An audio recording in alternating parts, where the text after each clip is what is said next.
ராம் ராம், வாழ்க வளமுடன். Voice of காஞ்சி நேயர் அனைவருக்கும் இனிய மாலை வணக்கம். இன்னைக்கு சில பேரெல்லாம் நாம் மனசில் வச்சுருப்போம். அந்த பேரை நாம் நினச்சிக்கும் போதே அவளோட உருவம், அவ என்ன நமக்கு செஞ்சா அப்படிங்கிறது நமக்கு மைண்டில் ரிஜிஸ்டர் ஆகிடும். அது தெரிஞ்சோ தெரியாமலோ நாம் அவளை நினச்சிப்போம். அந்த மாதிரி நாம் நினச்சிக்கும் போதே நமக்கு ஃபஸ்ட்டு என்ன மாதிரி பண்டரிபுரம் போனால் அங்கே விட்டலனோட ஞாபகம் வரும். அந்த விட்டலனோட ஞாபகத்தில் இன்னைக்கு அந்த மாதிரி ஒரு பதிவு. விட்டலனோட பக்தர் யார்? ஏக்நாத் மகாராஜ். அவரை பற்றின இதை பார்க்கலாம்.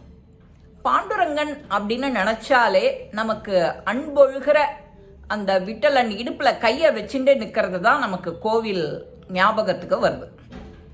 பாண்டுரங்கன் அப்படின்னு நினச்சாலே நமக்கு பண்டரிபுரம் ஞாபகம் வரும். பண்டரிபுரத்தில் இடுப்பில் கையை வச்சுட்டு இப்படி கிருஷ்ணா நிற்கிறது தான் நமக்கு தெரியும். அந்த மாதிரி ஆரம்பித்த நாளில் இருந்து நாம் அதை மாதிரி கேட்கும்போது, அவரோட பக்தர்கள் யார் யாருன்னு கேட்கும்போது ஏக்நாத் மகாராஜ், நாமதேவர், துக்காராம், இந்த மாதிரி ஏகப்பட்ட பேர் இருக்கா. அதில் ஏக்நாத்தை பற்றி பார்க்கலாம். ஏக்நாத் அவர் பெரிய மகாராஜா, பெரிய செல்வந்தர். அவர்கிட்ட நிறைய வெள்ளி சாமானும் தங்கமும் வைரம் வைடூரியமும் இறஞ்சி கிடக்கிறது. ஆனால் அதில் அவருக்கு பற்றுதலே கிடையாது. எதில் பற்றுதல் கிடையாது? இந்த மாதிரி சாமான்கள் மேலே பற்றுதல் கிடையாது. சதா ஹரிநாம ஸ்மரணை, விட்டலா விட்டலா விட்டலா விட்டலா, அந்த ஸ்மரணை, பூஜை, பஜனை, நிவேதனம், சாப்பாடு, அன்னதானம், வரவாலை சுசுரூஷை பண்ணுறது, அவளை திருப்தியாக அனுப்புறது, இந்த 2-3 விஷயம் மட்டும்தான் அவருக்கு ஓடிண்டே இருக்கும். சத்சங்கம் மாதிரி. அவள் அந்த காலத்து மனுஷான்னா கேட்கவே வேண்டாம். அவ்வளவு சின்சியராக அவ்வளவு அழகாக பண்ணுவா. அவளோட சத்சங்கத்தையும் அந்த வெள்ளி பாத்திரத்தில் தான் நிவேதனம் பண்ணுறது, சமையல் பண்ணுறது முதற்கொண்டு. அந்த காலத்தில் அவ்வளவு செல்வ செழிப்பாக இருந்தது. இவரும் மகாராஜ்.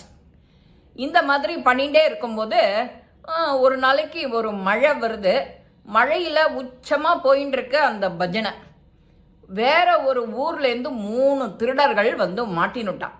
எங்கே? அந்த ஊருக்கு. அவளுக்கு சரியாகவே ஒரு சாமானும் கிடைக்கல.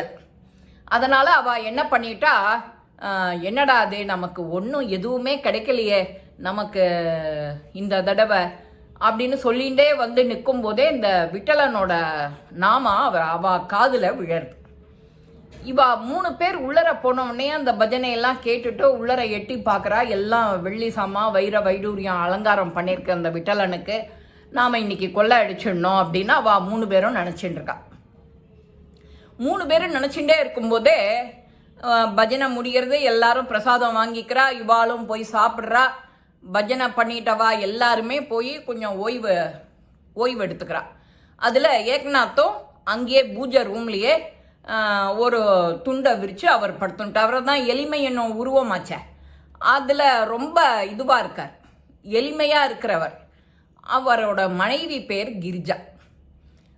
கிரிஜா அவர் என்ன சொல்கிறாலோ கீழ்ச்ச கோட்டை தாண்ட மாட்டா. அவர் பக்தியில் அவ்வளவு சிறந்து விளங்கினா.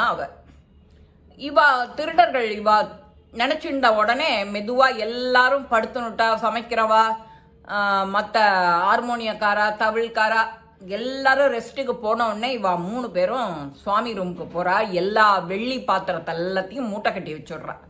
மூட்டை கட்டி வச்சுட்டு மெதுவாக ஒருத்தன், இன்னும் ஆசை அடங்கலை அவனுக்கு, நீ இந்த மூட்டையை கொண்டு வாசலில் வையே, நான் போய் இன்னும் கிச்சனில் இன்னும் என்ன இருக்குது, வேற எங்கே என்ன இருக்குன்னு நினச்சிட்டே இருக்கும்போது அவனுக்கு கண்ணு போய்டுறது. முதல் திருடம் ஒருத்தனுக்கு. இந்த மூட்டையை கொண்டு வச்சவன் சரியா இருக்கான்னு பார்க்கறதுக்கு வரான். அவனுக்கும் கண்ணு போயிடுது. 2வது 3வது காரம் இன்னும் எங்கே இருக்குன்னு கிச்சன் பக்கம் போய் தடுமாறி பண்ணும்போது பாத்திரம் எல்லாம் உருண்டா சத்தம் வரும். எல்லாரும் எழுந்துக்கிறா. எல்லாரும் எழுந்துக்கிறதுக்கு முன்னாடி ஏக்நாத் மகாராஜ் எழுந்துக்கிறாரு. நாம் என்ன இன்னைக்கு தப்பு பண்ணிட்டோம், யாரோ உள்ளர வந்திருக்காளே, அவளுக்கு இன்னும் ஏதோ பத்தலையோ அப்படின்னு நினச்சிட்டே, நீங்கள் யார், உங்களுக்கு இன்னும் என்ன வேணும், இங்கே என்ன கிடைக்கல அப்படிங்கிற மாதிரி அவர் அன்பொழுக கேட்குறார். இந்த 3 பேருமே அதில் அந்த வார்த்தைகளில் மயங்கிடுறா. ஏக்நாத் மகாராஜோட காலை இறுக்கி பிடிச்சிக்கிறா. உங்களோட இடத்துக்கு வந்தேன், இப்போ தான் உங்கள் அருமை தெரிஞ்சுது. நான் சாமான் எடுத்து திருடி இங்கேருந்து அந்த ரூமுக்கு கொண்டு வைக்கும் போதே எனக்கு கண் பார்வை போயிடுத்து. நீங்கள் தான் எனக்கு கண் பார்வையை மீட்டு கொடுக்கணுங்கிறார் அந்த திருடர்கள் 3 பேர். சரி, விட்டலனை பார்க்கறதுக்கு வந்திருக்கேன், விட்டலன் உங்களுக்கு பனிஷ் பண்ணிட்டான், சரி விட்டலன் கிட்டேயே கேட்போம் அப்படின்னு சொல்லிட்டு, விட்டலா நீ தான் இவாளுக்கு தயை பண்ணணும், என்னை தேடி வந்திருக்கா, நான் தான் இவாளுக்கு எல்லா சுசுரூஷையும் பண்ணணும், நன்னா சாப்பாடு கொடுக்கணும், எல்லாத்தையும் பண்ணணும்.